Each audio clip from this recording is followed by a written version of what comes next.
This is second. तिसरा शोध जरूर घ्या की मी जे मला आवडतं, जे मी डेव्हलप करतोय, याची खरोखर समाजाला गरज आहे किंवा नाही.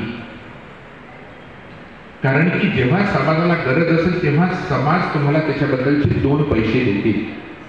आणि अर्थार्जन हे सुद्धा करिअरचं महत्वाचं एक कन्सेप्ट आहे.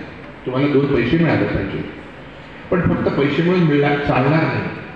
तुम्हाला एक समाधान मिळालं पाहिजे, आनंद मिळाला पाहिजे.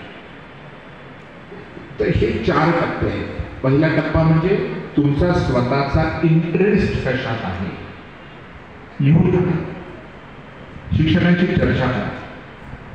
ज्याच्यात तुमचा इंटरेस्ट आहे त्या इंटरेस्टला अजून वर कसं देता येईल. तिसरं, समाजाला याची खरोखर गरज आहे की नाही याचा शोध घ्या, म्हणजे तुम्हाला 2 पैसे मिळेल. आणि चौथं काय, यू मस्ट गेट प्लेजर, आनंद नक्की मिळाला पाहिजे. प्रत्येक क्षेत्र हे उत्तम आहे.